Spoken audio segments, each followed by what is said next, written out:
মাঠে ফেরার জন্য অসংখ্য ধন্যবাদ আপনাকে।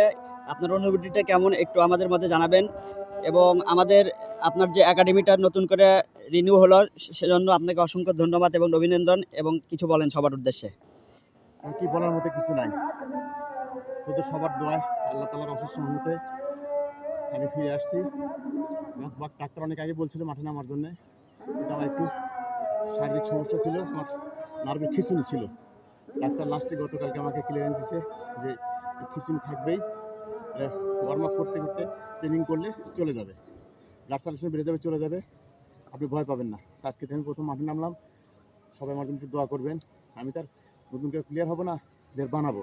এই প্লেয়ার বানাতে গেলেও মাঠে একটু রানিং করতে হয়, একটু প্র্যাকটিক্যাল দেখাই দিতে হয়, একটু মাঠে থাকতে হয়, মাঠের কাজগুলো করে দেখাতে হয়।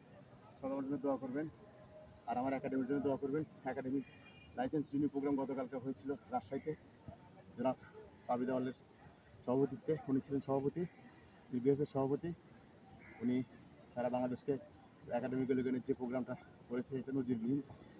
এই প্রোগ্রামগুলো যেন অব্যাহত থাকে এবং প্রোগ্রামের পাশাপাশি একাডেমিগুলো যেন অর্থনৈতিক সহযোগিতা পায়, তাহলে বাংলাদেশের পাইপলাইন যে তৃণমূল পর্যায়ে ফুটবল, সেখান থেকে ফুটবল কারিগররা ফুটবল গড়ে তুলতে পারবে, ফুটবলকে বাংলাদেশ ভালো একটা জায়গায় পৌঁছতে পারবে। ধন্যবাদ সবাইকে। ধন্যবাদ ভাই, দোয়া ওই ভালোবাসা রইল।